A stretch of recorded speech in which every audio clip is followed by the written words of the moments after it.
అన్ని రకాల వస్త్రాలపై up to 66% of. ఇప్పుడు మన తెలుగు ప్రజలకు ఇంకొక ఆరాధ్య దైవం మన ఎన్టీ రామారావు గారితో మీకు రాజకీయాల్లో వచ్చాక పరిచయం ఉందా, ముందు నుంచి పరిచయం ఉందా? సినిమా హీరోగా ఆయన్ని మీరు అభిమానించేవారా? ఎలాంటి సినిమాల్లో నాకు సినిమాలు చూడడం అలవాటు ఉండేది. పాత సినిమాలు ఎక్కువ చూసేవాడిని. పాతాళ భైరవి నుంచి గుండమ్మ కథ వరకు ఇవన్నీ. రామారావు గారు, నాగేశ్వరరావు గారు నాకు చాలా అభిమానం ఉండేది. రామారావు గారి మీద విశేషంగా అభిమానం ఉండేది. పెద్దగా నేను ఆయన్ని వ్యక్తిగతంగా కావాలి. అంతకుముందు ముఖ్యమంత్రి అయిన తర్వాతే కలిశాను. ఆ తెలుగుదేశం పార్టీ పెట్టినప్పుడు ఆయన్ని కలిసినప్పుడు ఆయన మామూలుగా శుభాకాంక్షలు చెప్పినప్పుడు ఆయన ఉదయగిరి తర్వాత కల్వకుర్తి ఈ రెండు దగ్గర తెలుగుదేశం పోటీ పెట్టకూడదని నిర్ణయించాడు ఆయన. నిర్ణయించాడని నాకు తెలియదు అప్పటికి. నేను రోజు ఇక్కడ ఉదయగిరిలో ఉన్నప్పుడు, విజయమూరులో ఉన్నప్పుడు చెంచురామయ్య గారిని దగ్గుపాటి మన వెంకటేశ్వర వాళ్ళ నాన్నగారు ఆయన వచ్చాడు. వచ్చి అన్నగారు, ఆయన రామారావు కూడా అన్నగారు అంటాడు చెప్పడం బయట, అన్నగారు మీకు కబురు చేయమన్నాడు. రేపు ఆయన పర్యటన ఉదయగిరికి ఉందట, తెలిసింది ఆయనకి. ఆయన ఉదయగిరి అంటే తెలవడానికి ప్రోగ్రాంలో ఇంజమూరు అని ఉంది. ఇంజమూరు మండల హెడ్ క్వార్టర్స్ ఉదయగిరి కాన్స్టిట్యున్సీ. ప్రోగ్రాంలో ఇంజమూరు అని ఉంది. ఆయన వెంకటగిరి నుంచి తిరుపతి నుంచి బయలుదేరాడు కదా, వెంకటగిరి వచ్చేటట్టు వరుసగా వస్తున్నాడు. వచ్చి ఆత్మకూరి మీదకి వస్తాడు. రేపటి ప్రోగ్రాం ఏదని అడిగితే చూస్తే ఎక్కడ ఇదంటే అని చెప్తే, వెంకయ్యనాయుడు గారు పోటీ చేస్తుంటే మనం ఎలా అక్కడ నిలబడతామండి, అక్కడ మన పార్టీ లేదు, నేను రాను, నేను పోను అక్కడికి అని అన్నాడు. మీకు చెప్పమన్నాడు అని. నేను చెప్పాను, జోజరావు గారు మంచి పని చేశారు, అన్నగారికి ధన్యవాదాలు చెప్పండి. రావడం మీరు రాకుండా ఆయన రేపు ఇక్కడ ప్రోగ్రాం రాకపోతే నాకు అపకీర్తి వచ్చేది. రామారావు గారి దైవాన్ని గెలిచాడు ఈయనండి.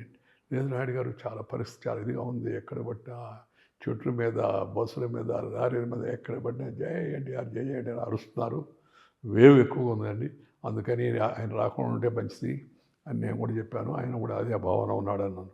లేదండి నేను చెప్పానని చెప్పండి ఆయనకి, దయచేసి రమ్మనండి తప్పనిసరిగా, ఏం కాదు నేను చూసుకుంటాను అన్న. సరే ఆయన అయిష్టంగా ఏంటంటే రా మండివాడిగా ఉన్నాడు అని అన్నాడు రామారావు. ఆయన వచ్చాడు, వచ్చి మీటింగ్ పెట్టారు. జనం విపరీతంగా వచ్చారు. మీటింగ్ అయిపోతే జనం జై ఎన్టీఆర్ అని, జై ఎన్టీఆర్ అని, ఎన్టీఆర్ తర్వాత ఎన్టీఆర్ జిందాబాద్, వెంకయ్యనాయుడు జిందాబాద్ అని అరుచుకుంటా జనం డిస్పర్స్ అయిపోయారు. తెలుగుదేశం అభ్యర్థికి డిపాజిట్ పోయింది. ఎవరండి అభ్యర్థి? గణపం బాలకృష్ణారెడ్డి అని ఒక యువకుడు, యూత్కి ఇవ్వాలని అనుకున్నాడు, ఆయన ఇచ్చారు. అదంతా మిగతా వాళ్ళందరూ జనతా పార్టీ ప్రభావం వాటి వలన మొదటిసారి నేను ఎమ్మెల్యేగా ఉన్నాను కదా దగ్గర, అందరూ నా పక్కే ఉన్నారు వీళ్ళంతా. ఈ యువకులు కొంతమందిని ఆయన ప్రోత్సహించి తెలుగుదేశం టికెట్ ఇచ్చాడు.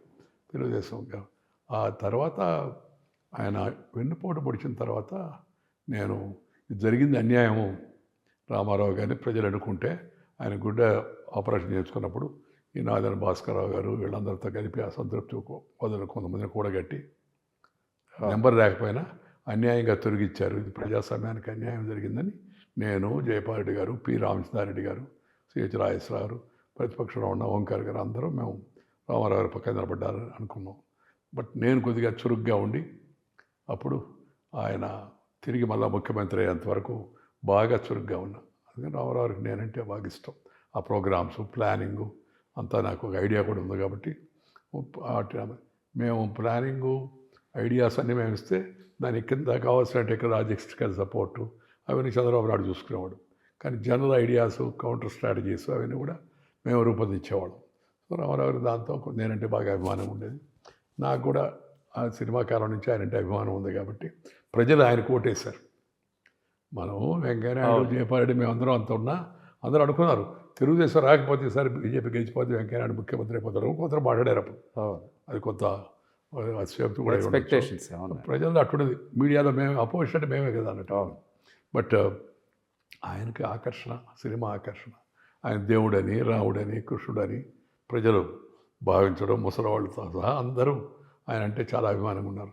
మేమంటే చదువుకున్న వాళ్ళు, యూత్ బాగా రైతులు ఆకర్షణగా ఉన్నారు, కానీ మిగతా వర్గాల్లోకి అంత చొచ్చుకుపోవాలి మేము. ఆయన ఆ పాత్రలు పోషించకపోతే అసలు హిందూ దేవుళ్ళకి ఈరోజు అంత గుర్తింపు ఉండదేమో అని కూడా మాట్లాడతారు కొంతమంది. ఆయన వల్ల ఆ పాత్రలో ఎలా ఉంటుందంటే, కృష్ణుడు ఎలా ఉంటాడంటే ఎన్టీ రామారావు లాగా ఉంటాడని మనకి, మన బోటి వాళ్ళకి కూడా, చదువుకున్న వాళ్ళకి కూడా భావన మనసులో అట్టు వచ్చి, ఇంకా పల్లెటూరులో ఉన్న వాళ్ళ గురించి చెప్పాల్సిన అవసరం లేదు. అవునవును. ఒకసారి కొండపల్లిలో అఖిలపక్ష సమావేశం జరిగింది.